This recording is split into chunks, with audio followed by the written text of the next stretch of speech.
warahmatullahi wabarakatuh. Innal hamdalillah hamdan katsiran thayyiban mubarakan fih kama yuhibbu rabbuna wa yardah. Asyhadu an la ilaha illallah wahdahu la syarika lah wa asyhadu anna Muhammadan abduhu wa rasuluhu la nabiyya ba'dah. Qala Allah ta'ala fi kitabil karim a'udzu samii'il alim minasyaitonir rajim. Ya ayyuhalladzina amanu taqullaha haqqa tuqatih wa la tamutunna illa wa antum muslimun.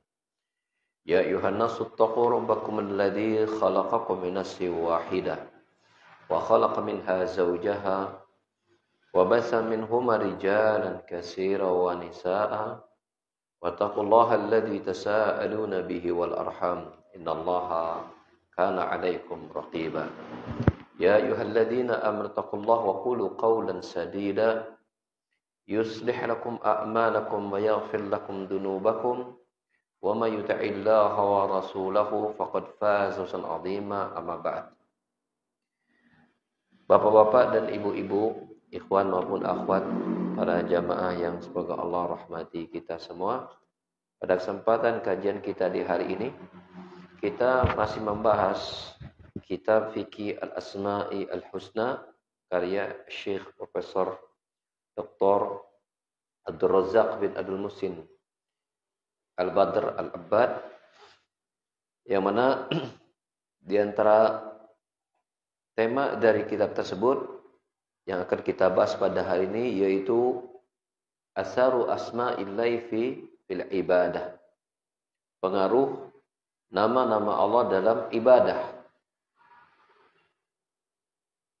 Ya. Atau lebih tepatnya kita mengatakan sesuai dengan konten dari tema ini yaitu 6 pengaruh asma Allah, nama Allah dalam ibadah. 6 pengaruh nama Allah dalam ibadah.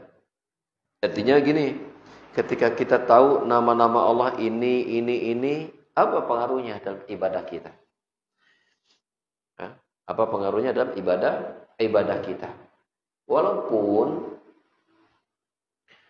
maksud ibadah dalam tema ini kata beliau yaitu lebih kepada amalan hati. Lebih kepada amalan hati. Ya.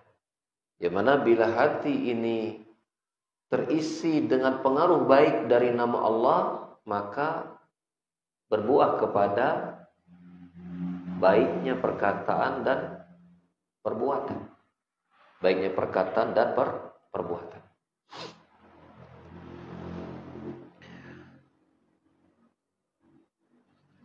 Yang pertama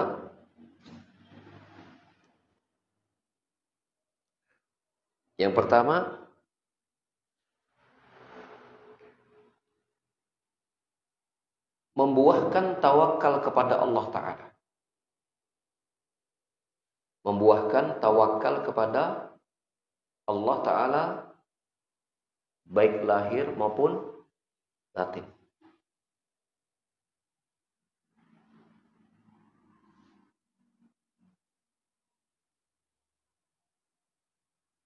Buahkan tawakal kepada Allah Ta'ala baik lahir maupun batin. Apa arti tawakal? Tawakal apa artinya? Apa? Menerima ketentuan Allah, pasrah. Pertama, tawakal menyerahkan sahih. Tawakal itu artinya kita menyerahkan semuanya kepada Allah. Betul, setelah kita dahului, sudah kita menerima semua apa yang Allah tanya pada kita, maka berikutnya apa? Kita serahkan kepada Allah Subhanahu wa ta'ala.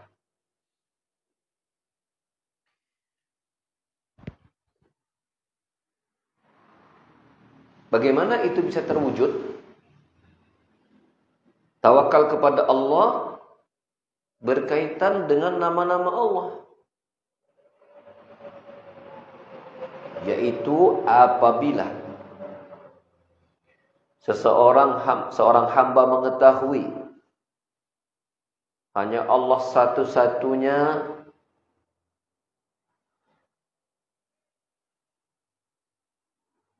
yang bisa mendatangkan manfaat atau mudarat,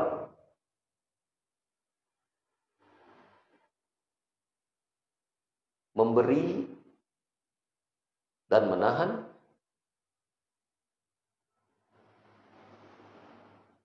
mencipta, memberi rezeki, dan menghidupkan, serta menghidupkan dan mematikan.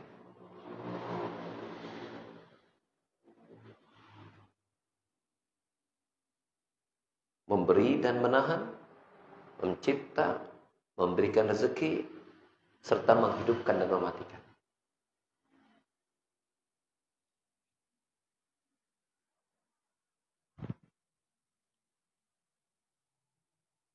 Coba kita cermati baik-baik perkataan Syekh ini. Kita ambil bagian gini. Ketika seseorang mengetahui bahwa hanya Allah satu-satunya yang bisa memberikan manfaat dan menolak mudarat, maka buahnya dia akan menyerahkan segala urusannya kepada Allah. Contohnya apa sih manfaat yang kita harapkan? Apa? Banyak. Kita ingin rezeki lancar, betul? Badan sehat, betul? Umur panjang, termasuk ya. Urusan beres, badan sehat, keluarga akur, anak-anak mapan, betul nggak? Okay. Kalau mudarat, ya sebaliknya tentu. Ya, kita ingin kita jangan sampai sakit, padahal sakit mah mesti ya. Gitu. Paling enggak sakitnya itu jangan sampai sakit yang berat gitu kan. Kalau sakit kan mesti. Ya, kita tidak ingin ekonomi kita susah. Kita tidak ingin badan kita sakit, anak kita sakit, pasangan kita sakit, orang tua kita sakit. Kan begitu. Kita tidak ingin adanya bencana, kita tidak ingin adanya gempa. Ya. Dan berbagai macam mudarat yang lain. Terlebih mudarat yang berkaitan dengan akhirat berupa adab kubur maupun adab neraka. Nah, bila seseorang mengetahui bahwa hanya Allah yang bisa mengatur itu semua, yang memberikan manfaat dan mudarat, maka itu mestinya ya, segala sesuatu dia harus kembalikan kepada Allah, karena Allah yang mengatur itu semua. Allah yang bisa mendatangkan semua manfaat yang kita inginkan, pun Allah bisa melindungi dan mengangkat semua mudarat yang kita alami.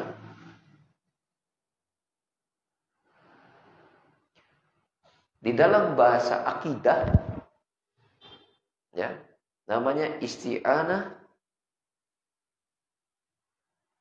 isti'adah, dan istighosah namanya. Isti'anah itu kita ingin semua manfaat itu Allah berikan kepada kita. Kita ingin keburukan-keburukan itu sebelum terjadi Allah jauhkan itu dari kita, dan bila ternyata ada musibah atau mudarat menimpa kita, kita ingin Allah mengangkatnya dari kehidupan kita. Jadi kalau isti'anah itu kita minta tolong didatangkan berbagai macam manfaat. Kalau keburukan, kalau belum terjadi namanya isti'adah. Kita berlindung agar Allah menjauhkannya. Kalau sudah menimpa namanya istighosah. Kita ingin itu diangkat dari kita oleh Allah Subhanahu wa ta'ala. Makanya perwujudan seseorang mengetahui Allah bisa memberikan manfaat dan menolak mudarat, maka lahir sebuah ibadah namanya apa tadi? Isti'anah, isti'adah, dan istighosah.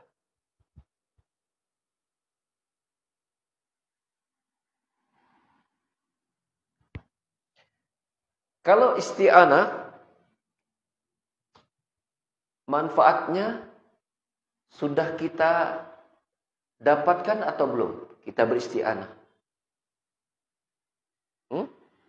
Jawabannya dua nana. Kalau manfaat itu sudah ada, kita minta tolong kepada Allah agar dijaga. Ya kan? Iya. Dan bila manfaat itu belum ada, kita minta tolong kepada Allah agar didatangkan. Sedangkan mudarat, kalau belum terjadi, kita minta Allah melindungi kita jangan sampai terjadi. Namanya isti'adah. Dengan ta'awudz tadi kan, dengan ta'awudz. Isti'adah. Kalau ternyata mudarat itu sudah menimpa kita ingin Allah angkat namanya istighosah. Maka menjadilah ibadah yang agung. Isti'anah, isti'adah, dan istighosah. Maka ikhwan sekalian, 3 amalan ini, isti'anah, isti'adah, dan istighosah, itu merupakan perwujudan tawakal kepada Allah Subhanahu wa ta'ala. Makanya orang yang kuat pemahamannya tentang Allah sebagai zat yang bisa memberikan manfaat dan mudarat, ya, dia menjadi orang yang rajin berdoa. Unggal-unggal doa. Misalnya macetnya. Macet berarti, ini ketemu macet. Berarti mudaratnya sedang terjadi kan? Maka dia ingin agar macetnya terurai. Berarti apa yang dia lakukan? Istighosah. Maka dia minta kepada Allah dengan beramal istighosah. Ya Allah, ini saya butuh cepat nyampe. Ya Allah, tapi macet ya Allah. Engkau yang mengatur alam semesta ini ya Allah. Maka uraikan macet ini. Doa jatuhnya. Tidak membuat dia, nah ini tuh macet kieu, makanya orang gancang. Entah. Kenapa? Karena dengan mengeluh berarti dia seolah-olah, bahkan mungkin yaitu apa? Dia membenci takdir macet tersebut. Padahal itu Allah yang mengaturnya. Allah yang menakdirkan macet terjadi. Betul nggak? Tanpa dia sadari, dia telah bersuudzon kepada Allah dengan macet tersebut. Padahal macet merupakan muatan Allah, mestinya dia kembalikan lagi kepada Allah. Ya Allah, macet ini adalah takdirmu ya Allah, ketentuanmu ya Allah. Maka aku kembalikan kepadamu untuk mengurainya ya Allah.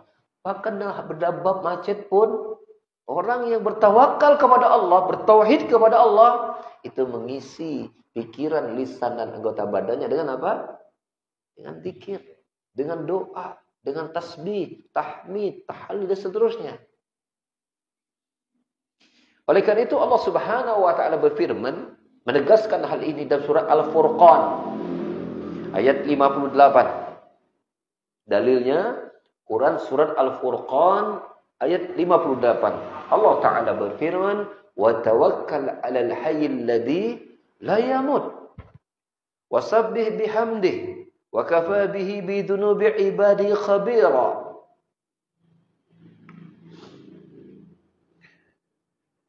Yang artinya, dan bertawakallah kepada Allah. Apa tawakal tadi? Serahkan semua kepada Allah. Kembalikan semua kepada Allah. Sandarkan semua kepada Allah. Yang Allah itu, Allah jelaskan tentang dirinya, apa itu? Al-Hayyu alladzi la yamut. Yang dia itu senantiasa hidup yang tidak akan mati. Sekarang ana mau tanya sama antum. Seperti seolah-olah konteks ayat ini kayak kurang nyambung. Allah suruh Allah perintahkan kita untuk mengerjakan semua kepada Allah, tapi Allah menyatakan dalam hal konteksnya dia yang maha hidup dan tidak mati. Seolah-olah tidak nyambung. Kalau kita mengatakan serahkan semua kepada Allah yang maha kuasa, kayaknya langsung tek-tok gitu kan? Paham enggak? Tapi Allah menyebutkan wa tawakkal 'alal hayyil ladzi la yamut. Bertawakallah engkau kepada Allah yang dia itu maha hidup yang tidak akan mati. Karena nama Allah, nanti kalau kita ketemu pembahasan dalam masalah kaidah semua sifat. Nama Allah adalah Al-Hayyu yang hidup. Saya mau tanya sama antum, kehidupan Allah kehidupan yang sempurna tidak? Sekarang kita mau tanya, kalau ada orang dia dikatakan hidupnya sempurna, kita mengatakan hidupnya sempurna. Apakah kemudian dia buta? Dia tuli? Dia bisu? Dia miskin? Dia bego? Dia bodoh? Dia pelupa? Enggak. Kalau mana yang sempurna aja menggambarkan itu semua, kita mengatakan ini hidupnya sempurna sudah. Badannya sehat, kuat, kaya, pinter, cerdas, soleh, sempurna sudah. Itu baru manusia. Maka kita mengatakan ketika walillahi masalul a'la, maka untuk manusia saja ketika kita hidupnya sempurna, maka berkumpul padanya karakter-karakter sifat-sifat yang hebat, maka demikian apalagi Allah. Maka serahkan urusan kamu kepada Zat yang Maha Hidup, yang kehidupannya sempurna. Artinya apa? Ketika Allah menyatakan dirinya hidup, berarti kehidupan Allah adalah kehidupan sempurna, yaitu Allah Maha melihat, betul? Allah Maha mendengar, Maha mengetahui, Maha berkuasa, Maha kaya, Maha perkasa. Seluruh sifat-sifat sempurna ada pada nama Al-Hayyu. Paham? Jadi cukup dengan satu nama Al-Hayyu, kita gantungkan kepada Allah sebagai Zat yang Maha Hidup, satu nama Al-Hayyu, sudah mengumpulkan semua sifat-sifat Allah di situ. Ya, sudah mengumpulkan semua nama-nama Allah di situ. Kemudian mari kita lihat faedah berikutnya pada lafaz wa tawakkal al-hayyil ladzi la yamut. Bertawakal kepada yang Maha Hidup dan tidak akan mati. Maka jangan bergantung kepada tiga perkara, kata para ulama mengenai ayat ini. Jangan bertawakal kepada satu yang hidup yang nanti akan mati. Satu, jangan bergantung kepada yang hidup yang nanti akan mati. Siapa itu? Manusia. Jangan pernah kita berharap kepada manusia. Nanti mereka juga akan mati. Jangan berharap. Jangan bergantung kepada mereka. Bergantung kepada yang tidak akan pernah mati, yaitu Allah Jalla wa'ala. Yang kedua, jangan bergantung kepada yang sudah mati, yang dulunya pernah hidup. Bergantung kepada yang sudah mati, yang dulunya pernah hidup. Dan banyak orang yang doa minta kepada yang sudah mati kan. Itu kan dilakukan oleh orang-orang musyrik Quraisy ketika mereka datang ke berhala-berhala mereka. Berhala ini adalah replika orang soleh yang dulu pernah hidup, sekarang mati. Mereka buat replikanya karena mereka memiliki keyakinan masih ada ruh yang bersemayam di berhala-berhala tersebut. Ada nggak orang sekarang yang melakukannya? Ada. Datang ke kuburan, dia anggap orang soleh, kemudian minta ini, minta itu. Ya kan? Maka itu ya tidak boleh dilakukan. Karena Allah mengatakan, serahkan semua urusanmu kepada Zat yang Maha Hidup yang tidak pernah mati. Maka jangan bergantung kepada yang mati, yang dulunya pernah hidup, atau bergantung kepada yang sekarang hidup yang nanti akan mati. Yang ketiga, jangan bergantung kepada yang aslinya mati, benda mati. Apa contohnya benda mati? Hah? Keris misalnya. Ya patung tadi bisa. Keris apa lagi? Apa? Batu akik, apa lagi? Ada lagi sebenarnya kalau antum mau tahu, dan kita sering tanpa terasa kita bergantung kepada benda mati ini. Apa coba? HP itu benda mati. Jika ketika kita merasa hidup kita nggak bisa jauh dari HP, hati-hati itu. Hati kita sudah berikan pada HP. Duit tak benda mati. Benar tuh? Kayak kok nggak ada duit, saya kayaknya nggak bisa hidup.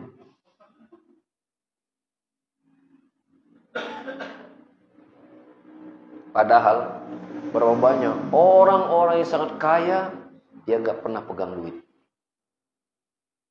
Kenapa? Apapun yang diinginkan sudah ada yang menyediakan. Contohnya presiden. Sok presiden datarannya pegang duit, tara pegang ATM, sok coba. Punya ATM presiden? Nggak punya. Nggak punya dia ATM. Apa-apa sudah ada. Jadi orang yang tidak punya duit itu ada dua kemungkinan. Yang tidak megang duit ada kemungkinan. Orang yang tidak ada uang di dompetnya, tidak ada ATM di dompetnya, ada dua kemungkinan. Ima yang kere banget, ima yang sangat kaya. Itu presiden di dompetnya nggak ada ATM dan nggak ada uang dia. Karena apa-apa sudah tersedia. Tapi bila seseorang dia qanaah dan merasa cukup dengan rezeki yang Allah berikan kepada dirinya, maka di hatinya sama kayanya dengan hatinya para penguasa. Al-Imam Asy-Syafi'i rahimahullah taala pernah berkata, ya, idza kunta da qalbin kanu anta wa malikud dunya sawa.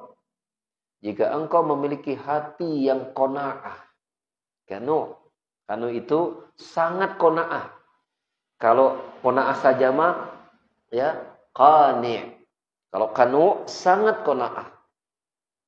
Ya, jika engkau memiliki hati yang sangat qanaah, maka engkau dengan raja-raja di dunia kedudukannya sama. Enggak terlalu merasa butuh dengan dunia. Seperti itu. Kembali kepada Al-Furqan ayat 358 ini, Allah Subhanahu wa taala menyuruh kita untuk bergantung kepada zat yang maha hidup yang tidak akan mati. Yang senantiasa mengurus makhluknya, yang senantiasa menolong hambanya. Ya.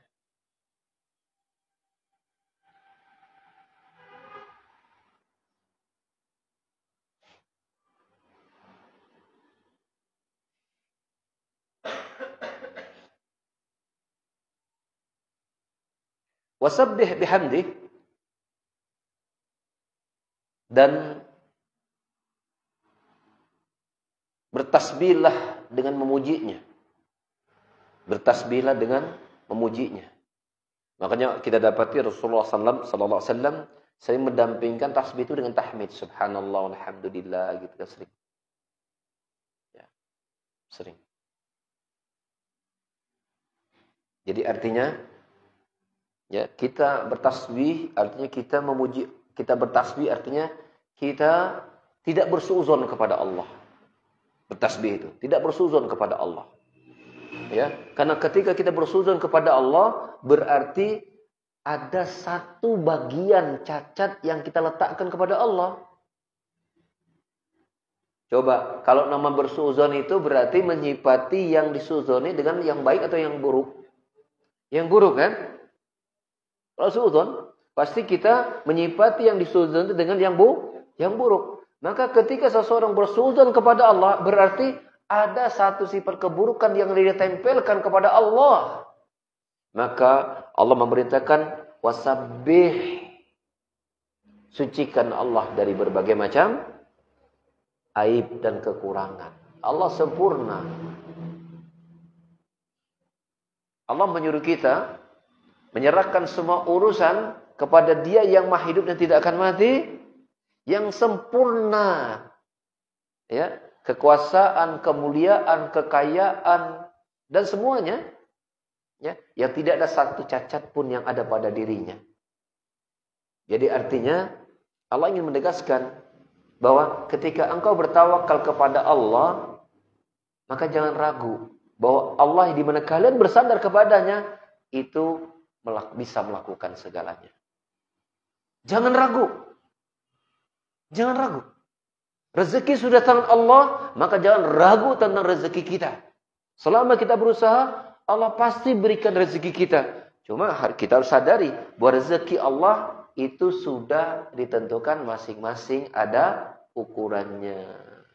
Kalau semua manusia diberikan luas semua rezekinya, nggak ada yang miskin, nggak ada yang kurang, maka bumi ini akan rusak, dunia akan binasa. Walau basatallahu rizqa li'ibadi la baghaw fil ardi.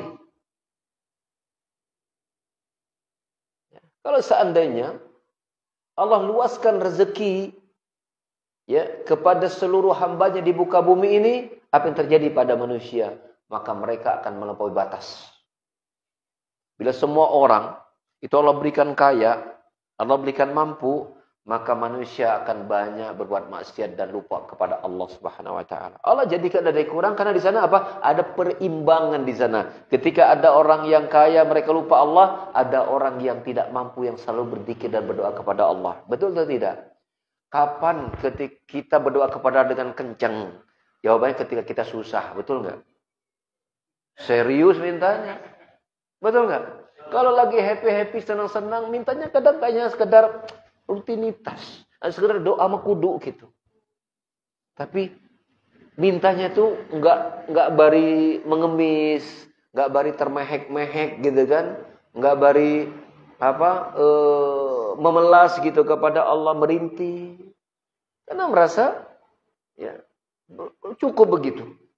Makanya Allah Subhanahu wa taala berfirman, "Walau basatallahu rizqa li'ibadihi labaghaw fil ardi, walakin yunazzilu biqadari ma yasha, innahu bi'ibadihi khabirun basir." Tapi Allah Subhanahu wa taala yunazzilu biqadari ma yasha. Allah turunkan rezeki itu dengan kadar yang Allah kehendaki. Innahu bi'ibadihi khabirun basir. Dan dia terhadap hamba-hambanya itu maha teliti dan maha melihat. Allah sudah mengukur rezeki kita. Tapi ingat, rezeki kita pasti dikasih. Allah suruh kita berusaha. Ya, Allah suruh kita berusaha dan pasti dikasih rezeki. Cuman berapa dikasihnya? Gimana Allah yang ngasih? Gimana Allah yang ngasih? Dan Rasulullah sallallahu alaihi wasallam mengajarkan tawakal soal rezeki ini. Beliau sabdakan dalam hadis riwayatkan oleh Imam At-Tirmidzi, Rasul bersabda, "Lau annakum tatawakkaluna 'ala Allah haqqa tawakkulih, la razaqakumullahu kama yarzuqut tayr, taghdu khimasa wa taruhu bitana." Kalau seandainya kalian betul-betul bertawakal kepada Allah, ya, perhatikan Rasulullah menyebutnya, "Lau annakum tatawakkaluna Allah haqqa tawakkuli." Rasulullah tidak berkata kalau seandainya kalian mau tawakal sama Allah. Enggak. Sebagaimana kalau perkataan kita, antum mau atau mau banget? Nah, gitu kan? Mau aja atau mau banget gitu kan? Maka Rasulullah SAW menyebutkan kalau seandainya kalian bertawakal, Rasul tidak berhenti pada tawakal yang sederhana. Kalau seandainya kalian betul-betul tawakal kepada Allah dengan sebenar-benarnya tawakal, dengan sejujur-jujurnya tawakal. Lihat, Rasul mempersyaratkan tawakalnya harus sempurna, harus yang terbaik. Tidak sekedar menyandarkan, iya kita mah tawakal kepada Allah. Begitu kejadian terjadi, lupa sama Allah. Rasul ingatkan, diikat dengan tawakal yang sesungguhnya. Maka kata Rasulullah SAW, "La razaqakumullah kama yarzuqut tayr." Maka Allah pasti. Antum kalau pernah belajar bahasa Arab, ya, ada perbedaan rozaqo dengan yarzuqu. Rozaqo itu fil madhi, yarzuqu fil mudhari. Siapa yang bisa membedakan apa fungsi fil madhi dengan fil mudhari?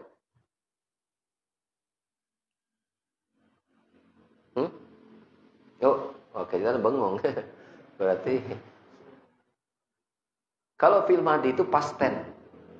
Pernah belajar bahasa Inggris? Past tense berarti menunjukkan kejadian yang telah lalu. Kalau fil mudhari itu maknanya dua. Bisa bermakna bisa continuous tense, bisa future tense. Ya. Gitu. Sesuatu yang sedang dan akan terjadi itu fi'il mudhari. Nah, Allah mengungkapkan rezeki dengan wazan fi'il madhi, yaitu past tense. La razaqakumullah, maka Allah seolah mengatakan telah memberikan rezeki. Padahal belum kan? Itu menunjukkan apa? Litahqiq, kepastian. Allah enggak mengatakan la yarzuqukallah. Allah akan memberikan rezeki. Tidak menggunakan fi'il mudhari, tapi menggunakan fi'il madhi seolah itu sudah terjadi. Menunjukkan apa? Kepastian. Kalau Anda pernah belajar bahasa Arab. Kalau seandainya kalian betul-betul tawakal kepada dengan sebab tawakal, Allah pasti. Itu satu, dengan rozaqo. Kedua, Rasulullah menyebutkan dengan adanya lam taukid. Ada lam disebut. La rozaqo. Lam. Artinya, sebuah kepastian yang pasti. Buat rezeki itu, Allah akan berikan kepada kalian. Pasti.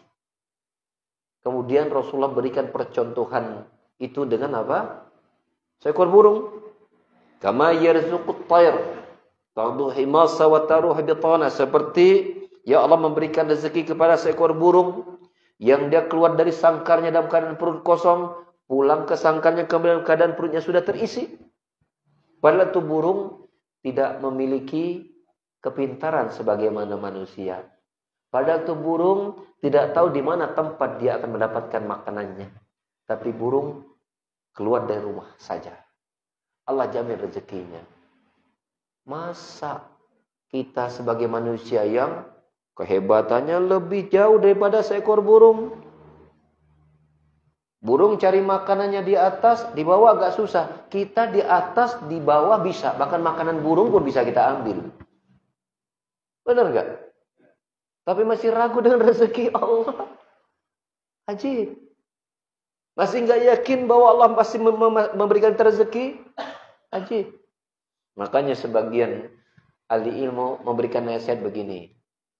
Aneh kalian itu wahai manusia. Kalian mengkhawatirkan sesuatu yang sudah pasti, yaitu apa? Rezeki kalian. Tapi kalian tidak khawatirkan tentang akhirat kalian. Apakah masuk surga atau masuk neraka. Sibuk. Bolak-balik.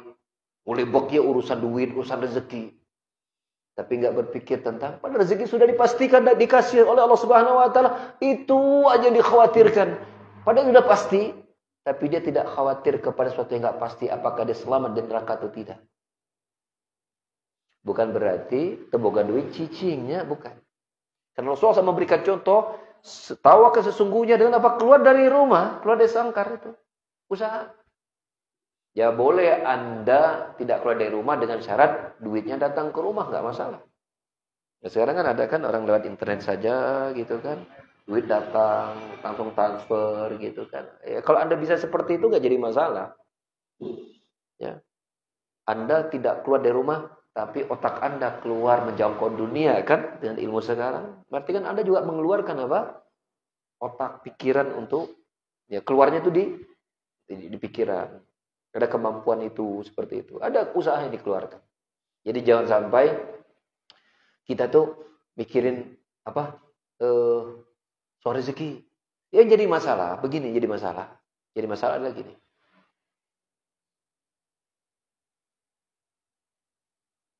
Ketika seseorang itu berusahanya milih-milih, itu jadi masalah. Padahal kalau nggak terlalu milih, duitnya ayah wae mesti nama. Coba antum yang, siapa di antara antum nih yang punya warung di rumah? Punya warung, ada nggak? Warung kecil, Bapak. Itu untung warung tuh gede. Kalau antum mau jadi tukang warung, antum nitipin ke warung-warung, asal antum berusaha keras mencari titipan apa yang bisa ke tiap warung, asal rajin, itu untungnya gede. Misalnya nitipin keripik. Seluruh Bandung Barat dipegang ku antum. Dah bandar atuh. Itu anak kecil budak SD-nya. Ditanya, Bapak mah jualan apa? Jualan keripik. Kenapa bisa beli mobil segala boga rumah teh imah teh alus cenah teh. Bandar atuh. Tapi kan sebelum dia jadi bandar, dia kan ngider. Dari kecil. Dia berusaha. Dan ada sebuah hadis Nabi SAW. Salah satu kemudahan rezeki ketika seseorang itu apa? Istiqomah dengan pekerjaannya. Sahih. Antum kalau dari keripik dan terus keripik, lama-lama jadi bandar keripik. Sahih insya Allah. Itu hadisnya sahih. Maksudnya bukan hadis tentang keripik maksud saya. Sahih. Antum asalkan fokus saja. Terus. Mungkin 1 tahun ini kurang, tapi terus. Nanti 2 tahun, di 3 ke depan, 5 tahun. Mulai Allah bukakan rezeki. Itu hadisnya sahih. Cuman kita ini tergesa-gesa. Ini nggak betah pindah, ini nggak betah pindah.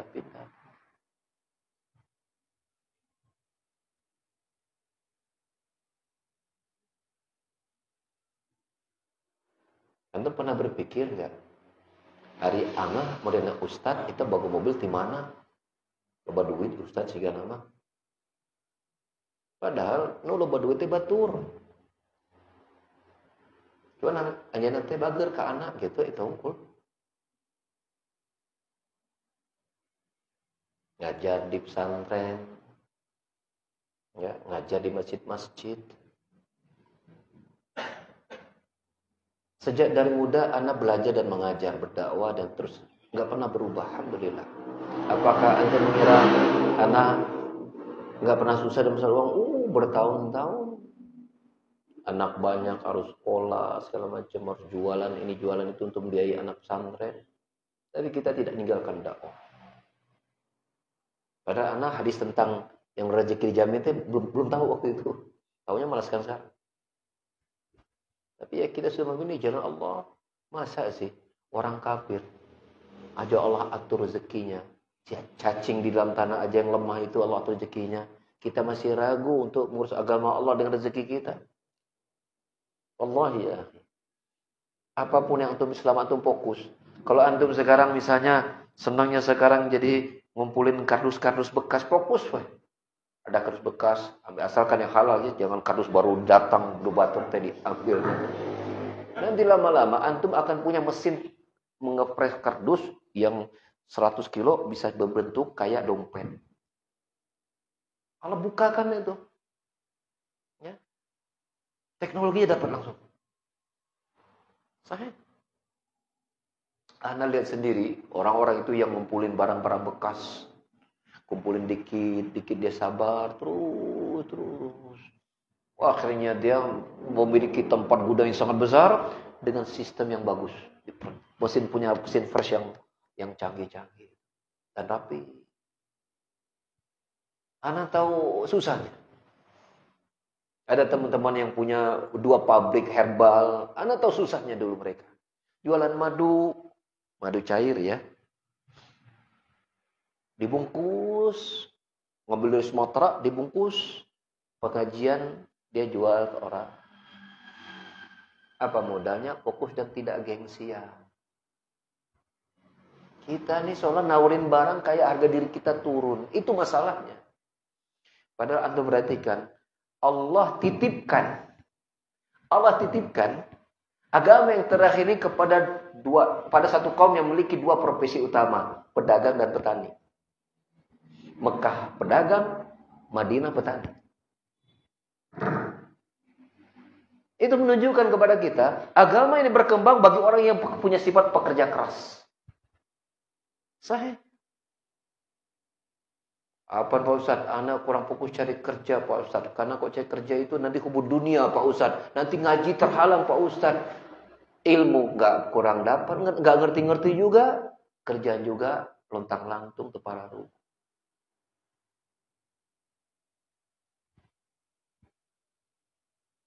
Mestinya kita belajar untuk kita praktekkan, untuk kita amalkan. Jadi ngaji afwan ya. Antum harus waspada. Ngaji berlama-lama, bertahun-tahun untuk apa sih? Jawabannya untuk diamalkan. Ngaji tentang rezeki, tawakal segala macam. Udah paham. Tapi nggak dipraktekkan. Tawakal seperti burung gitu. Di rumah hayo cici dengerin pengajian. Didengerin. Padahal saat itu harus beramal. Dia punya istri dan anak untuk dia nafkahi. Mesti kan dia berpikir kan cari rezeki. Betul nggak? Nggak dia amalkan. Jadi apa manfaatnya ngaji lama-lama kok nggak diamalin? Apa manfaatnya? Bukankah di hari kiamat Allah mengatakan jazaa'an bima kanu ya'malun? Ya, wa yunabbihum bima kanu ya'malun. Allah bertanya, menghisab, menghitung itu dari amal, bukan dari apa yang kita pahami. Betul memiliki ilmu, memiliki ketahuan yang besar, tetapi tujuan kita punya berilmu adalah beramal. Amalkan. Maka seiring jenggot kita yang mulai makin panjang, seiring mungkin jilbab kita yang makin lebar, maka seiring itu pula mestinya amal juga semakin banyak. Itu penting ikhwas sekalian. Ya. Oke. Kemudian Allah menyuruh kita saya bertasbih adalah bihamdih, memujinya, banyak memujinya. Karena Allah punya sifat sempurna, ya.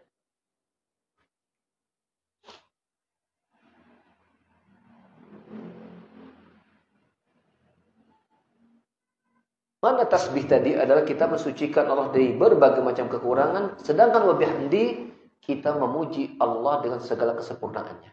Jadi bertasbih itu artinya kita mensucikan Allah dari berbagai macam kekurangan, sedangkan tahmid kita memuji Allah dengan segala kesempurnaannya.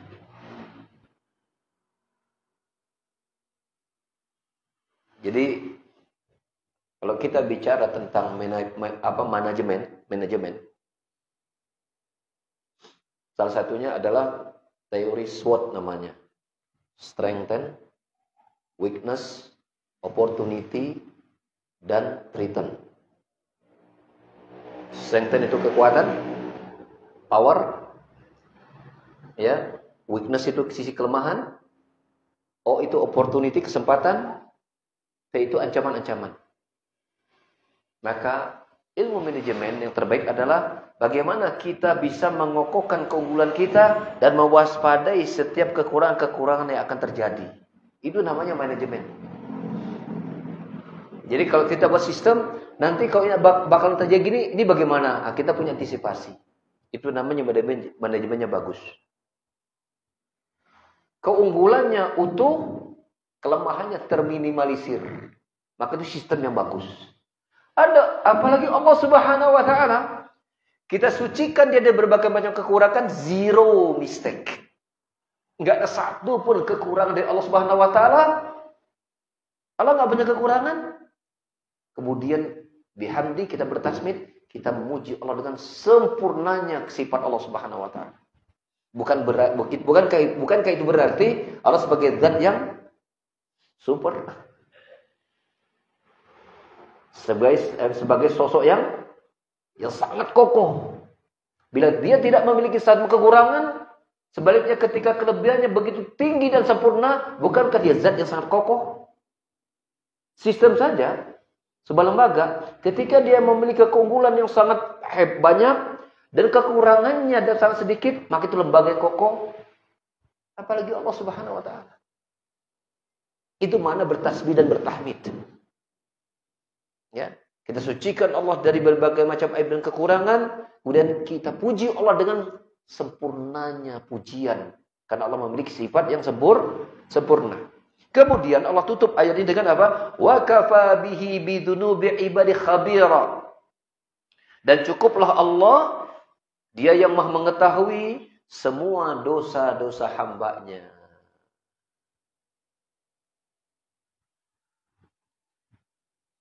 Anda perhatikan, Allah Subhanahu wa Ta'ala sering di dalam Al-Quran itu membuat sebuah konteks yang seolah-olah ini tiba-tiba keluar dari konteks. Awalnya Allah berfirman, bertawakallah Anda kepada Allah yang maha hidup, yang tidak akan mati. Pujilah dia sucikan dia dari berbagai macam kekurangan, pujilah dengan sempurna pujian, dan cukuplah Allah itu dia mengetahui segala dosa hambanya. Ngerti nggak antum konteksnya? Kadang-kadang kita bingung gitu kan. Ini sudah tawakal, tiba-tiba Allah ngabarkan dia tahu dosa kita.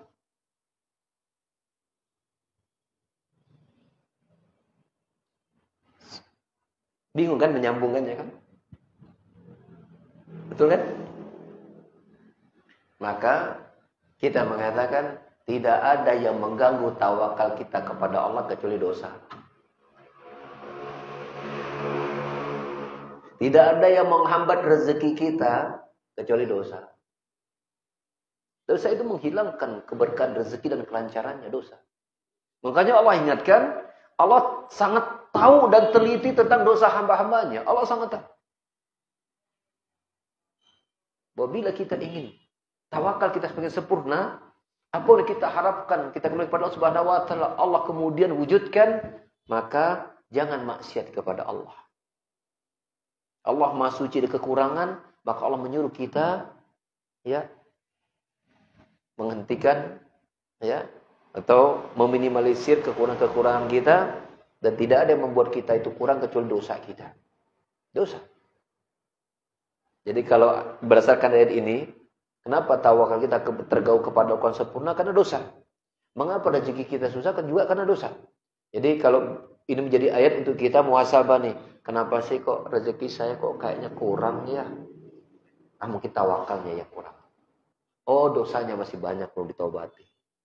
Hatinya masih kotor, lisannya masih maksiat, perbuatannya masih banyak maksiat. Maka Ketika kita mempraktikkan tawakal ini, maka langkah pertama kita adalah muhasabah kan? Muhasabah. Banyak istighfar. Ketika muncul istighfar, ya itu akan menguatkan tawakal, rezeki pun juga akan datang.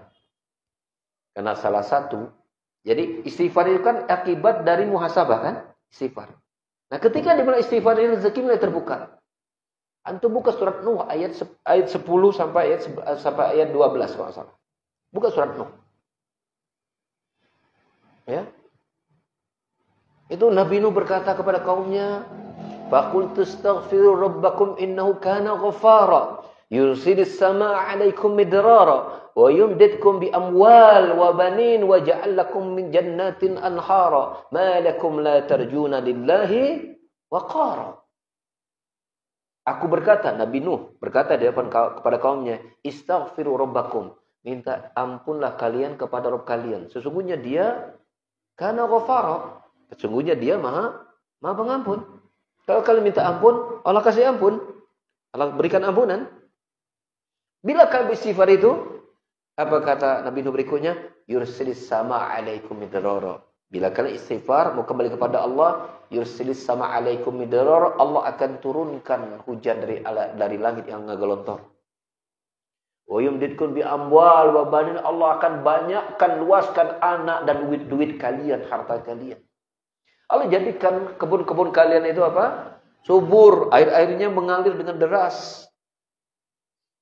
Maka sekarang ini musim hujan ini agak kurang. Ingat nih, ini dosa manusia banyak ini. Hujan makin susah, makin panjang sekarang. Kemarau udah mulai muncul. Itu akibat dosa. Dulu kita kalau kemarau kayaknya gak panjang-panjang amat. Sekarang amat-amat panjang. Maksiat. Perhatikan frekuensi mulai pandemi pas segala macam. Itu bumi itu kayak sedang apa? Sedang menangis itu. Ya. 11 hari yang lalu Hawaii itu kan kota pantoyong itu. Antum lihat di YouTube, itu habis rata. Kapal, mobil nggak ada yang tidak terbakar. Biasa kok kebakaran kan rumah. Ini antum tahu Hawaii, jangan ya. Pantai kayak Bali gitu. Orang biasa telanjang gitu. Itu semuanya, mulai pohonnya, orangnya, rumahnya, pabriknya, mobilnya, kapal-kapal yang bertengger di pinggir pantai hangus semua terbakar. Allah seperti menurunkan api dari langit. Bersama dengan itu Allah buat angin itu kencang. Apalagi daerah pantai. Bayangkan itu. Satu pulau habis terbakar. Satu pulau. Belum pernah ada kejadian seperti itu. Semua orang bingung itu sebab kebakaran dari mana. Orang kafir ya, yang cari sebab. Mereka sampai hari ini belum bisa menemukan sebab terjadi kebakaran. Akibat maksiat.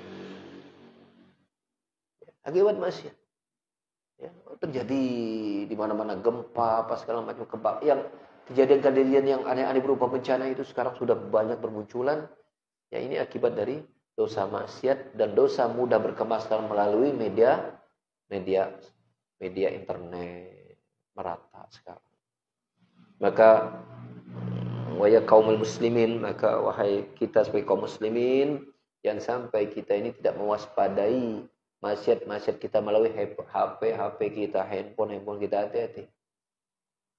Ya, bila tidak kaum muslimin yang kemudian menegakkan ya keadilan, bila tidak kaum muslimin yang kemudian membersihkan diri mereka dari dosa dan istiqomah, maka siapa lagi yang bisa menyelamatkan bumi ini? Kaum muslimin. Maka kita jangan masuk dalam jajaran orang-orang yang lalai dari Allah melalui HP kita. Waspadai HP. Ya, ini perangkat yang sangat-sangat berbahaya. Untuk kita istiqomah itu mengganggunya luar biasa. Ya, saya sering contohkan berapa banyak dari kita ketika bangun tidur itu tidak membaca alhamdulillahilladzi ahyana, tapi langsung cari HP.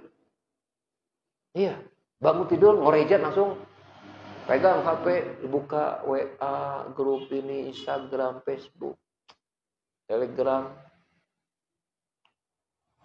Mestinya ketika bangun tidur itu bersyukur Allah bangunkan dia di kasur, tidak di dalam kubur.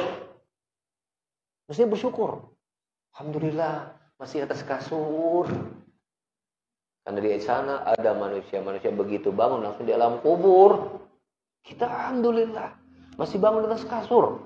Tapi kita dikasih hidup itu nggak bersyukur. Langsung lalai dari Allah. Langsung kita ingat dunia, kita pegang HP. Kemarin teh pesanan udah datang, udah ACC belum, udah transfer belum dia teh. Langsung mikirin dunia. Allah musta'an. Begitu dahsyatnya HP ini apa? Merusak zikir kita. Sahih.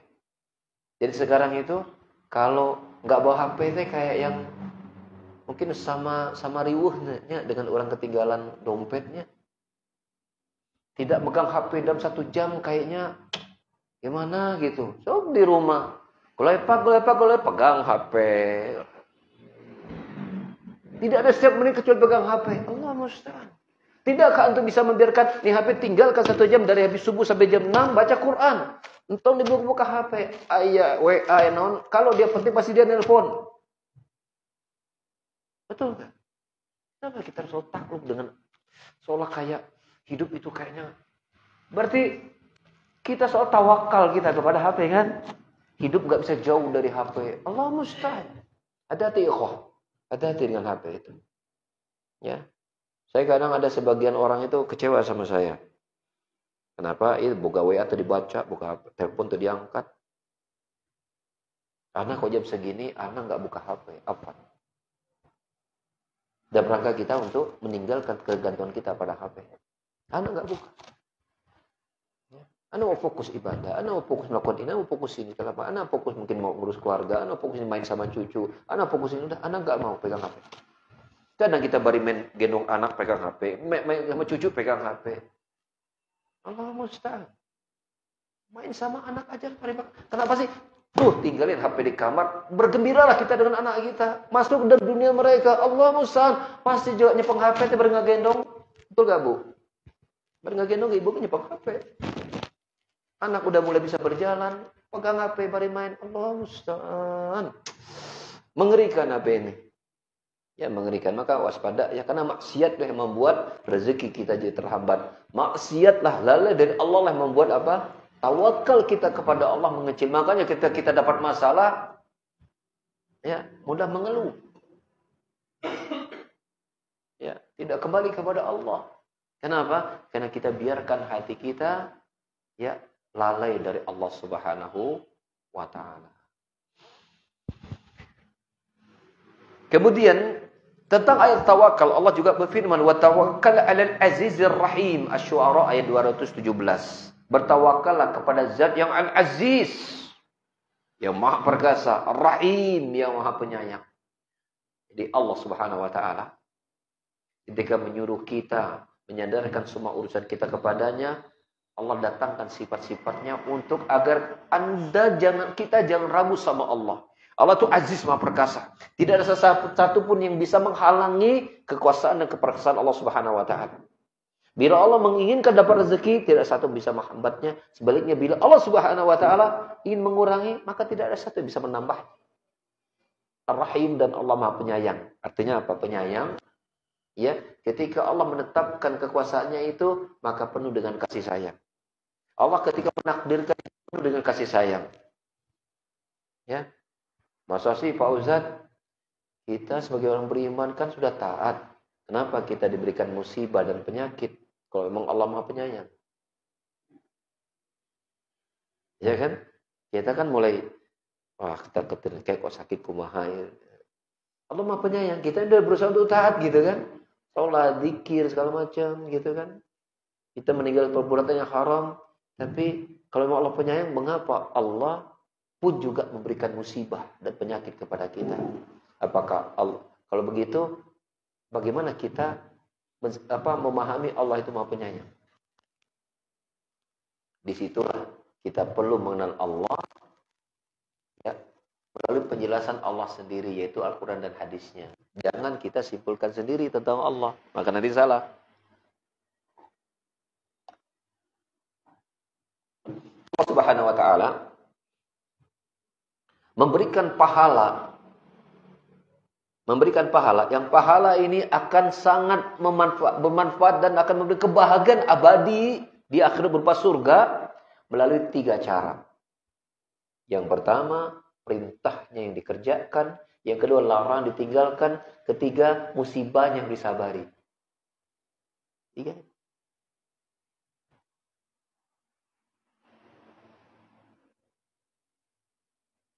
Perintahnya yang dikerjakan, kasih pahala. Yang kedua, larangan ditinggalkan, dapat pahala. Enggak berbuat dosa, dapat pahala. Yang ketiga, ya tadi musibah. Musibah yang disabari. Jadi bila Anda sebagai seorang hamba yang khair, salat sudah, zikir sudah, Anda juga tidak berbuat maksiat, Allah kasih pahala keduanya, dan Allah juga berkehendak memberikan pahala kepada manusia dari itu sabar menghadapi musibah. Karena musibah, penderitaan itu sebuah keniscayaan. Jadi jangan coba-coba berpikir dalam hidup untuk menghindar dari musibah, dari masalah. Jangan.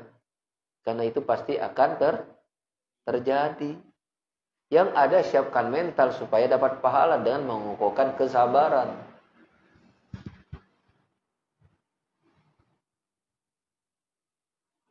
Sehingga bila kita paham pemetaan masalah seperti ini, insya Allah dengan izin Allah Ta'ala, tawakal kita akan meningkat, dan apa yang terjadi biarlah dia terjadi. Tidak terlalu khawatir. Ya nanti kumahanya, ya gimana? Selalu cemas. Maka orang cemas itu pasti tawakalnya kepada Allah itu berkurang. Nanti gimana ya anak saya? Nanti gimana ya hidup orangnya? Nanti gimana ya? Dikit-dikit cemas. Dikit-dikit cemas. Selama kita udah berusaha, udah gimana kumangkewah. Kalau terjadi, jalani aja. Allah sudah ngatur, udah takdir, jalani aja. Pak Ustadz, saya itu udah dagang Pak Ustadz, udah berusaha Pak Ustadz, saya udah kerja Pak Ustadz. Masih susah juga Pak Ustadz, uang masih susah Pak Ustadz. Ente jalani aja udah. Mau diapain lagi? Ini gelisah ongko, kere ongko gitu. Kan rugi 2 kali. Coba ketika kita kurang ekonomi, udah takdir Allah Subhanahu Wa Taala. Ya, sekarang waktunya kita makan bala-bala, nikmati makan bala-bala. Jangan sampai ya kita lagi banyak masalah keuangan, kemudian makan bala-bala pun tidak dinikmati, akhirnya lupa mengucapkan alhamdulillah habis makan bala-bala karena merasa belum pantas bersyukur karena banyak pikiran. Saya Pak Ustaz lagi banyak pikiran Pak Ustaz. Jadi makan minum pun enggak bisa mengucapkan alhamdulillah. Allah musta'an. Ya, ana mau tanya sama antum. Betul, kita punya banyak masalah dan musibah, bersabar. Ya. Itu wajib. Sekarang kalau dapat nikmat, wajib bersyukur enggak? Hari bala-bala teh nikmat bukan? Berarti Anda tidak wajib mengucap alhamdulillah? Wajib. Kan banyak orang itu lagi banyak pikiran, makan tidak enak, tidur tidak nyenyak. Ya, padahal dia harus berusaha untuk ketika waktunya makan, ntar utang kehlah, ayeuna makan lah. Oke deh mikirin utang mah, ayeuna mumpung aya itu makanan lezat ya teh, nikmati aja makan. Aduh, dimakan teh enak, berusaha untuk dibuang jauh-jauh pikiran tuh. Nikmati aja makan, aduh ini enak gitu. Ternyata dengan kita fokus itu ada pengalihan di situ, ketegangan kita menurun, betul nggak? Karena kalau dibikin terus itu tegang, nah itu yang membuat banyak penyakit. Tapi ketika kita alihkan, ketegangan itu menurun. Bayangkan ketika kita bisa mengimbangi kesabaran bersyukur, itu membuat Masya Allah. Kenapa kurang percaya? Karena kita nggak terlalu memikirkan, nggak terus dipikirkan. Ada waktu tidur. Anak Masya Allah Pak Ustadz, banyak pikiran Pak Ustadz. Iya. Tapi sekarang waktunya tidur. Badan Anda punya hak untuk istirahat. Istirahat sudah. Besok lagi mikirin. Besok lagi. Malam waktunya tidur. Tapi susah tidur. Bismillah. Minta tolong sama Allah. Ya, alihkan itu pada hal yang lain. Mungkin Anda harus dengar pengajian. Supaya Anda tenang. Enggak jadi masalah. Jangan terus mikirin. Jadi saya berikan nasihat. Ya, kalau kita ingin tidak terlalu panik. Di antara usahanya adalah apa? Jangan berpikir di saat mau tidur. Tidur itu waktunya istirahat, bukan waktunya mikir. Lagian mikir juga di waktu mau tidur, mah tidak akan nyelesain masalah. Masalahnya kita itu adalah banyak urusan pikiran, mau tidur masih dipikirkan. Padahal juga tidak akan diselesaikan kok di malam itu, betul nggak? Sementara kita udah seharian memikirkan usaha, seharian memikirkan masalah, seharian udah menyelesaikan masalah. Waktu malamnya istirahat, kok masih berpikir juga? Itulah masalah kita. Ana mau tanya sama antum, kita ingin ikut sunnah Nabi betul? Oke. Kita ingin mengikuti Nabi secara seutuhnya betul? Saya mau bertanya, pikiran kita dan pikiran Nabi mana yang lebih pusing? Hah? Nabi lah. Nabi istrinya banyak bro. Istrinya 11. Bisa istri satu aja udah pusing. Istri 2 tambah pusing. Nabi urusan istrinya 9. Dia mereka sering cemburu. Nabi punya bawahan bro, para sahabat. Yang menjadi tentara-tentara kaum muslimin. Nabi memikirkan tentang nasib-nasib umatnya. Banyak pikiran Nabi. Tapi lihat, Nabi tidur selalu awal. Nabi tidak suka tidur sebelum Isya dan tidak suka berbicara ketika habis Isya. Itu kan sunnahnya. Kita nih pikiran sebanyak Nabi, katanya ikut Nabi, habis Isya kita berpikir. Mesti tidur. Itu kan terapi-terapi kenabian. Bicara tentang sehat. Katanya ikut sunnah Nabi. Giliran itu, maka kau gak ikut sunnah Nabi. Nabi urus lebih banyak daripada kita, tapi Nabi mengajarkan tidur habis Isya. Bangun awal tahajud, bertempur lagi itu mikirin masalah, minta dulu sama Allah dengan tahajud, bertempur lagi itu. Nanti agak capek siang tidur sebentar, bertempur lagi sampai malam bisa tidur. Anak nggak bisa tidur Ustaz, akhirnya makan bakso, cari nasi goreng, buat mie ayam, akhirnya kena kolesterol, darah tinggi, asam urat, karena waktu malam tidak boleh waktunya makan, ilmu kedokteran. Kenapa? Kita salah dalam manajemen masalah tawakal kita kepada sumbernya kan dari situ. Tawakal kita kepada Allah yang tidak kita rapikan masalahnya. Coba kita yakin Allah, sudah Allah yang dia mengabarkan tentang tawakal dan Nabi. Mari kita prakteknya Nabi dalam tawakal. Kan begitu kan? Ternyata Nabi tidur bro, tidur. Datang pikiran, kayak ayo tidur. Orang reksaret. Banyak Ustaz, kayak utang besok lagi. Dilawan terus tiap hari, tiap malam. Sampai kita terbiasa. Otak kita semakin, saraf kita semakin kuat. Dia butuh latihan memang. Anak sharing ini, anak kena mengalami sudah tidur masalahnya. Ya. Karena dikasih amanah cukup banyak. Masya Allah. Akhirnya, ya ini harus diselesaikan. Ya sudah. Dilawan, saya minta sama Allah terus, diterapi terus. Sampai akhirnya, alhamdulillah. Ya. Sekarang ketika masa mulai banyak, mulai ganggu malam tuh, jangan sampai loss itu. Kadang kita suka loss. Kebablasan mikir-mikir, asik sejam 2 jam, akhirnya sampai jam 12, udah jam 12 susah tidur. Akhirnya karena tegang luar biasa. Ingat begitu mulai kita berpikir, 14 menit mikir, kalau pak kanan, kalau pak kiri, kita mikirin, ayo, udah bangun sholat, mending sholat. Baca Quran sampai ngantuk, nggak usah bikin yang lain, udah ngantuk tidur, bless, bismillah, tawakkaltu ala Allah. Ya, bismillahirrahmanirrahim, amutu wa ahya, sahih. Ya, sahih. Ya, jangan sampai masalah kita diperparah dengan kita yang tambah sakit. Paham ya? Kita berusaha untuk kuat, untuk sehat. Ya, karena kita masih punya tanggung jawab ya di keluarga kita, di umat, di dakwah selanjutnya, maka berusaha untuk sehat. Dan itu sumber sehat adalah tawakal kepada Allah Subhanahu wa taala.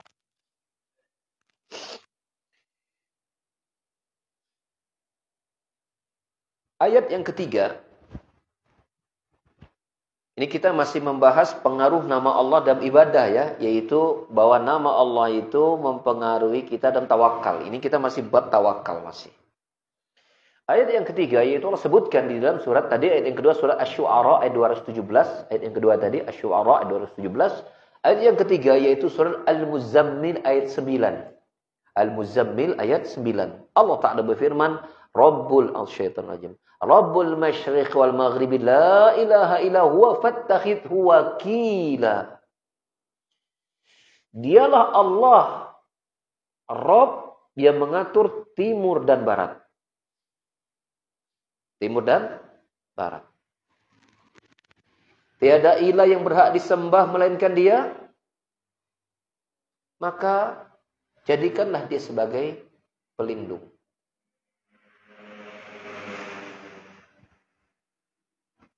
Jadi Allah berdasarkan ayat ini sebelum memerintahkan agar Dia dijadikan tempat sandaran, Allah kenalkan dulu bahwa Dia itu yang menguasai mengatur timur dan barat. Dan Dia satu-satunya sesembahan, tidak ada lagi selain Dia. Maka jangan ragu, maksudnya begitu. Jangan ragu untuk menjadikan Allah sebagai pelindung kita. Jangan ragu. Ya, langit bumi ini, timur barat ini Allah yang memilikinya. Ya. Kita ini saja tidak bisa memiliki dan mengatur diri kita seutuhnya. Percaya enggak bahwa kita ini tidak bisa memiliki dan mengatur diri kita seutuhnya? Percaya atau tidak? Percaya atau tidak? Ana mau tanya sama antum. Antum bisa mengatur waktu ngantuk antum? Saya mau ngantuk nanti jam 9 datang ngantuk. Nah. Kita nggak bisa menyetel ngantuk kita. Kata ketika antum makan ini, antum nggak bisa memastikan ia mau mencret, ia mau jadi beteng, ia mau nggak bisa kita ngatur makan kita ini akan begitu. Kita nggak bisa memiliki dan mengatur diri kita seutuhnya. Antum bisa ngatur rambut antum tumbuh, mas saya ingin sebelah sini agak ikal, ini agak lurus, ya, ini kembali ikal gitu. Bisa antum atur? Nggak bisa. Jadi kita itu tidak bisa memiliki dan mengatur diri kita seutuhnya. Tapi Allah bisa. Nah kalau kita punya ini segala macam, sudah. Dia pemilik langit dan bumi. Karena Dia pemilik langit dan bumi, maka Dia pantas menjadi suatu zat yang disembah. Dan salah satu bentuk kita menyembah apa? Jadikan Dia sebagai pelindung kita. Itu kan tahapan-tahapannya itu. Dia adalah pemilik langit dan bumi, maka Dialah yang pantas menjadi sesembahan yang satu yang benar. Maka serahkan semua urusan kepada Dia. Bentuk kita beribadah menghambakan diri adalah apa? Menjadikan Dia sebagai pelindung kita. Tawakal nama ibadah. Ya. Ayat yang keempat. Itu surat An-Nisa ayat 81. Allah Ta'ala berfirman, "Wa tawakkal 'alallahi wa kafa billahi wakila." Dan bertawakallah hanya kepada Allah. Cukuplah Allah menjadi pelindung, tempat kita bersandar. Ya. Dan Allah memastikan Allah itu sudah cukup. Cukuplah. Makanya Al-Ibnu Qayyim ada sebuah perkataan yang sebuah perkataan Muqayyim rahimahullah taala dalam kitabnya Fawaidul Fawaid. Itu anak pas baca kitab itu, Masya Allah. Kalimatnya singkat. Kalimatnya singkat.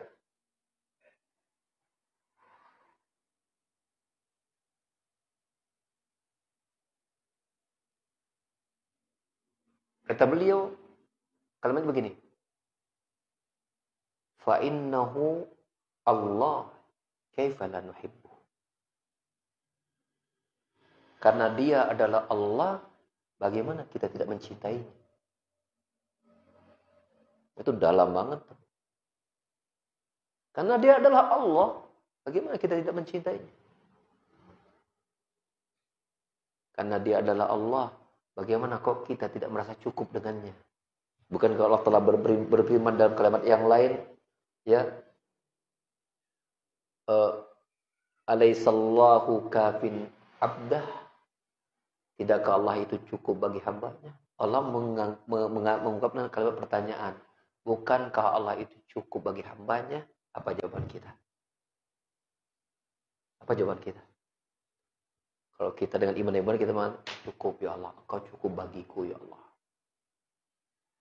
Cukup. Engkau itu sudah cukup bagiku ya Allah. Engkau tempatku meminta. Ya. Tempat aku bergantung. Ketika aku kurang, Engkau yang menyempurnakan ya Allah. Ketika aku sedih, Engkau yang menggembirakannya ya Allah. Ketika aku ini dan Islam, Engkau yang memberikannya ya Allah. Semuanya Engkau saja. Cukup Engkau bagiku ya Allah. Allah kemukakan kalimat pertanyaan. Alaihissallahu bikafin abda. Tidakkah Allah itu cukup bagi kalian, wahai para hamba? Tidakkah Allah itu cukup? Mestinya pertanyaan itu kita bilang mengatakan, ya Allah, Engkau itu cukup bagiku ya Allah. Cukup. Tidak ada yang lain ya Allah. Engkau itu cukup bagiku ya Allah. Tempat aku meminta, memohon, bergantung segalanya kepadamu ya Allah. Anakku sakit, Engkau sembuhkan ya Allah. Kurangnya rezekiku, Engkau yang mencukupkannya ya Allah. Aku tidak butuh yang selain Engkau ya Allah. Itulah makna la ilaha illallah. Di para sahabat itu sudah utuh, di Rasulullah SAW itu lebih sempurna.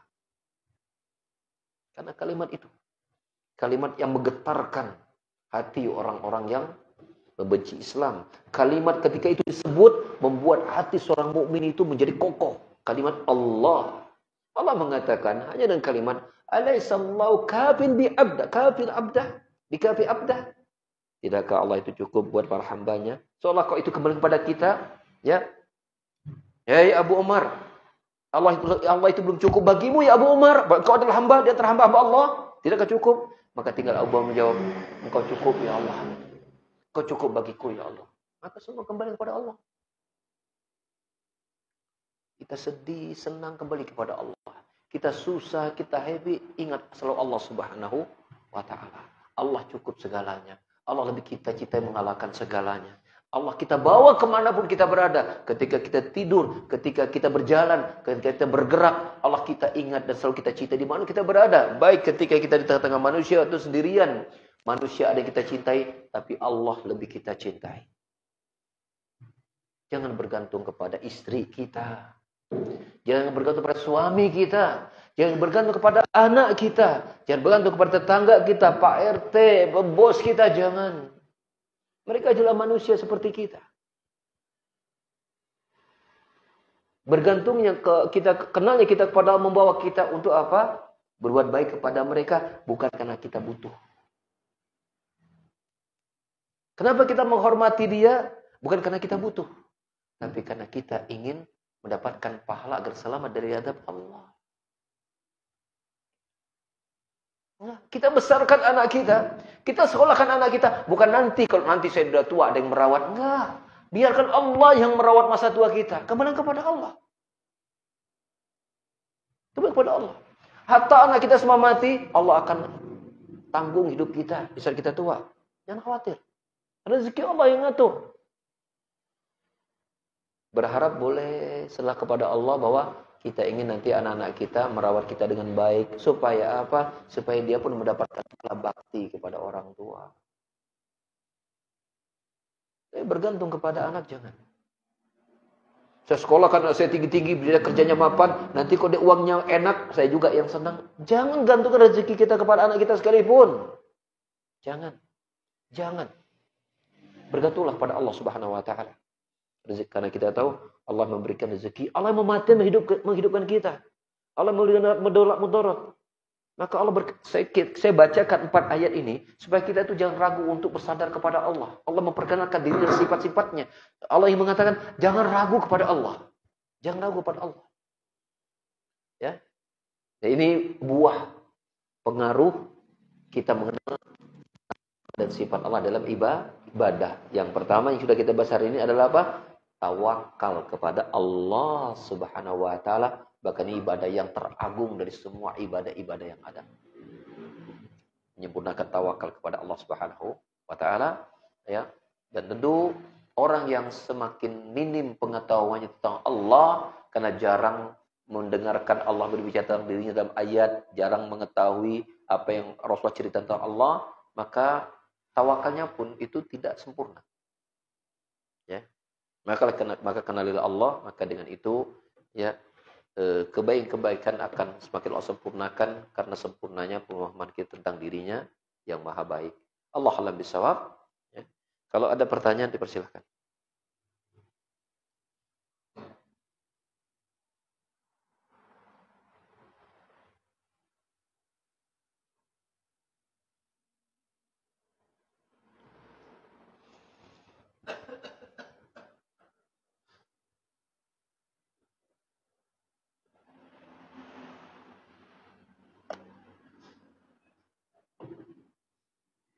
Bersilakan.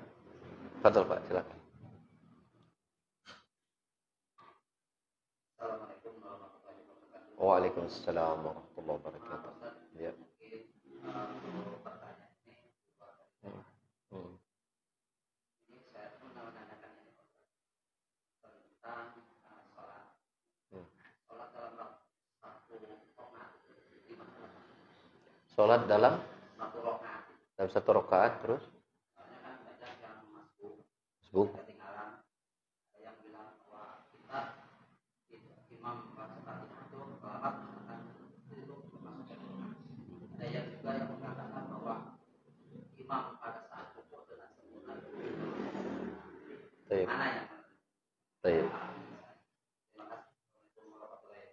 Waalaikumsalam warahmatullahi wabarakatuh. Baik. Apa batasan seorang masbuk mendapatkan Al-Fatihah? Apakah ketika dia masih mendapatkan ucapan Al-Fatihah dari imam, ataukah ketika dia masih mendapatkan ruku walaupun tanpa baca Al-Fatihah? Ya. Maka memang dalam masalah ini ya ulama berbeda pendapat. Ada yang menyatakan bahwasanya batasan dianggap satu rakaat itu ketika dia mendapatkan Al-Fatihah memang. Berdasarkan dalil dari Nabi SAW dari sahabat Ubadah bin Samit dalam hadis sahih riwayat Muslim, Rasul bersabda, "La salata liman lam yaqra bi Fatihatil Kitab." Tidak sah salat orang yang tidak membaca Al-Fatihah. Berarti ketika seorang itu masbuk, kemudian mendapati imam sudah melewati Al-Fatihah, ya, atau dia datang namanya sudah ruku, berarti dia pun juga tidak sempat baca Al-Fatihah, maka berarti dia tidak dapat satu rakaat. Berdasarkan hadis ini. Berdasarkan hadis ini. Pendapat yang kedua, menyatakan bahwasanya batasan ruku itu ya adalah ruku. Mendapatkan satu rakaat itu bagi masbuk selama dia masih mendapatkan ruku, maka dia masih dapat rakaat. Apa dalilnya? Dalilnya adalah persetujuan Nabi sallallahu alaihi wasallam pada perbuatan sahabat bernama Abu Bakar As-Saqafi dalam hadis riwayat Bukhari. Ya, pada saat itu ya, Abu Bakar As-Saqafi ini sahabat ini datang ke masjid dalam keadaan waktu para sahabat sedang ruku. Maka beliau sejak dari pintu masjid itu beliau ruku sambil jalan. Sampai akhirnya masuk ke dalam shaf. Kemana ruku? Selesai sholat, Nabi mengajak ngobrol kepada sahabat ini. Ya, apa kata Nabi sallallahu alaihi wasallam? Zadakallahu hirsan wa la ta'ud. Semoga Allah memberikan tambahan semangat kepadamu, tapi jangan kamu ulangi.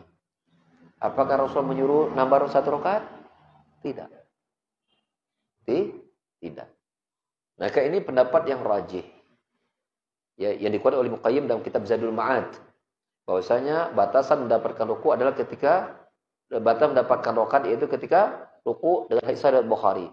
Adapun riwayat ya, riwayat bahwasanya la salatan liman lam yaqra bi Fatihatil Kitab, tidak sah salat bagi mereka yang tidak baca Al-Fatihah, maka itu berlaku bagi imam.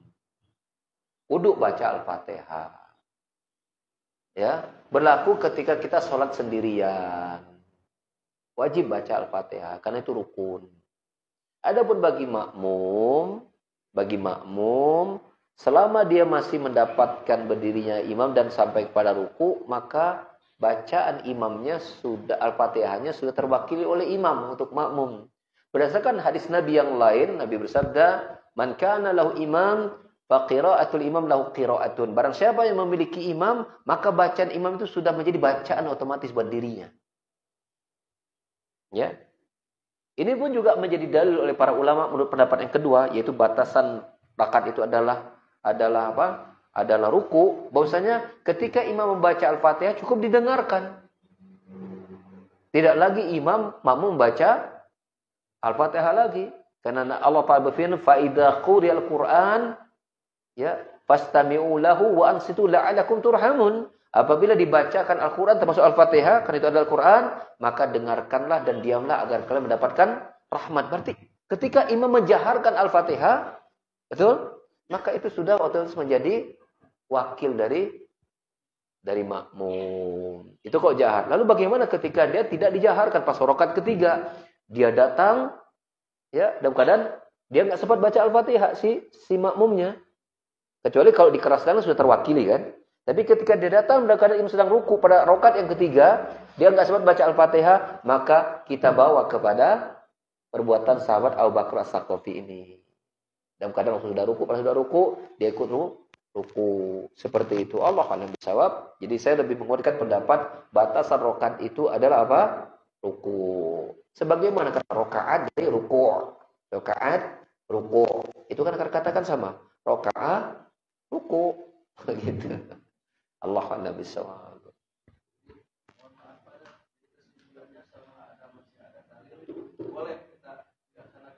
Boleh. Jadi kalau seseorang berpendapat bahwasanya ketika dia dapati imam udah ruku, enggak Al-Fatihah, dia mau menambah rakaat, boleh. Kalau dia berpendapat dengan pendapat yang pertama enggak jadi masalah. Perbedaan pendapat ini enggak perlu kita perbesar. Sesuatu yang sudah kecil biarkanlah dia kecil. Beda berapa itu sudah biasa aja. Anda kok yakin itu Anda ulangi, saya enggak ulangi. Selesai. Dan para ulama semua mazhab bersepakat membuat sebuah kaidah, la inkaru fi masail istihadiyah. Kita enggak boleh saling menyalahkan pada masalah yang istihad. Selama sama-sama punya dalil berarti ngikutin Nabi kan dua-duanya kan? Hasilnya beda, enggak jadi masalah. Ya jadi masalah. Jangan sampai karena beda begitu orang jadi mung salat we kadinya da syaitan teh berapa kieu entong. Tetap dia muslim. Biasa itu. Anda lebih silakan, saya ini biasa. Jalan masing-masing. Nggak jadi masalah. Jadi berjalanlah dengan dalil. Cuma kalau ditanya kepada saya, dari dua pendapat ini, pendapat yang mana yang saya ambil? Jawabannya yang kedua, yaitu pendapat rakaat sudah dapat. Itu pendapat saya. Ya. Sambil terus kita menghargai pendapat yang pertama. Yuk, silakan.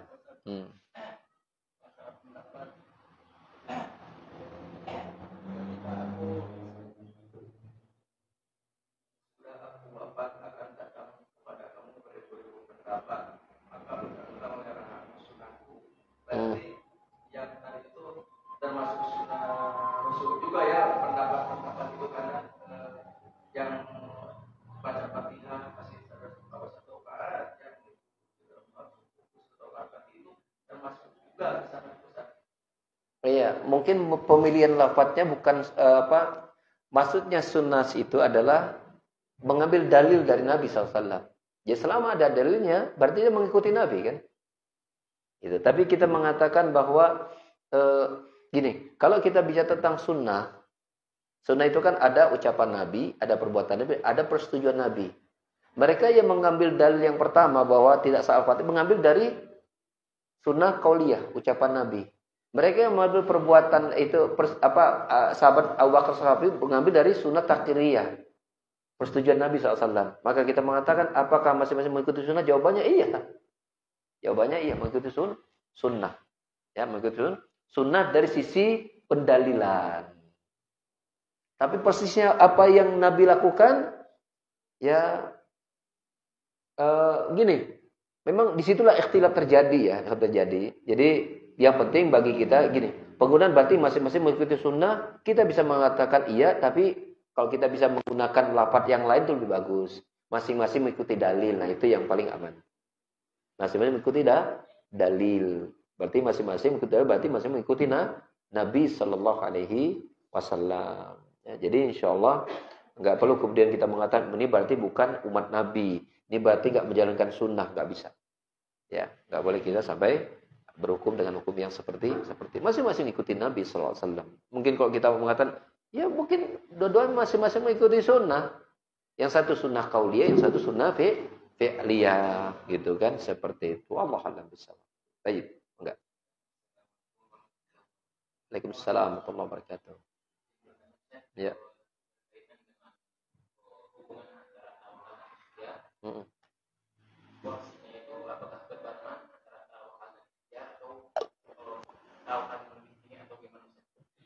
Ya. Kalau tuntutannya ada tawakal harus paling tinggi. Dalilnya adalah Maryam, ibunya Isa itu keadaan bunting besar. Ya kan? kemudian dalam keadaan dia lapar, maka Allah menyuruh dia untuk menggoyangkan pohon kurma. Padahal pohon kurma udah matang gimana juga, mau digoyangkan juga nggak akan mungkin bisa jatuh. Tapi sekecil apapun usaha harus diambil. Tapi Maryam sudah tawakal kepada Allah dengan sempurna, tapi sekecil apapun usaha harus diambil. Jadi intinya, kalau bicara tentang porsi, maka porsi tawakal harus dibesarkan. Tapi sekecil apapun usaha harus dilakukan. Jangan sampai tawakalnya utuh, barijeng tidak ada ikhtiar. Tetap harus ikhtiar. Ya, seperti itu. Ya.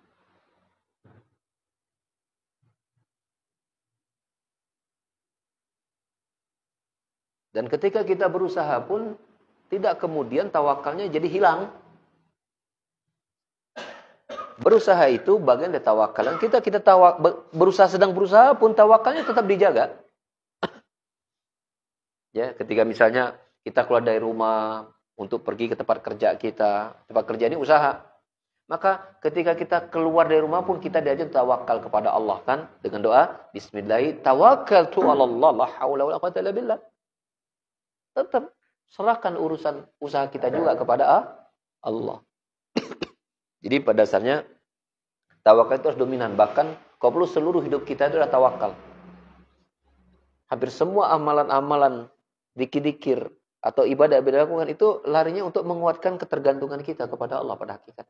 Makanya orang yang tawakalnya utuh diberikan pahala masuk surga tanpa hisab dan tanpa adab kan.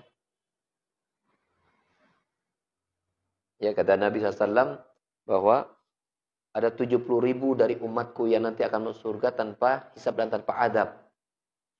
Maka Rasul menyebutkan sifat mereka, ya, yang pertama mereka adalah la yastarqun, yang kedua la yaktawun, yang ketiga la yatatayyarun, yang keempat wa yatawakkalu wa hum yatawakkaluna 'ala Allah. Yang pertama adalah mereka tidak yastarqun, tidak minta diruqyah. Padahal ruqyah boleh. Mereka tidak berobat dengan cara kait. Kait itu dengan besi panas kemudian dihangatkan kepada bagian-bagian tubuh. Yaitu pengobatan yang sangat efektif. Yang ketiga mereka tidak tatayur, yaitu melemparkan kesialan atau menempatkan tanda kebaikan karena melihat atau mendengar sesuatu. Ya, seperti misalnya kalau datang kupu-kupu, berarti ada tamu, kupunya bagus berarti bawa rezeki. Kalau ada burung hantu bertengger berarti akan ada cilaka. Kalau bulan Safar berarti bulan sial misalnya. Ini mereka enggak. Dan kesemua itu mereka tinggalkan, tidak minta diruqyah, tidak berobat dengan cara tidak tatayur karena sempurnanya tawakal mereka kepada Allah. Maka sebenarnya semua amal-amal ibadah kita itu semuanya pada akhirnya untuk menguatkan tawakal kita kepada Allah. Sekarang kita sholat. Kita sholat. Ketika kita sholat, kita mengharapkan pahala enggak? Mengharapkan pahala kan? Nah besar kecilnya pahala tergantung apa? Dari sholat kita itu. Kekhusyuannya. Betul kan? Kita enggak mungkin dapat pahala gede kalau enggak khusyuk. Khusyuk itu Allah yang ngasih. Betul kan? Maka minta kepada Allah untuk diberikan kekhusyuan.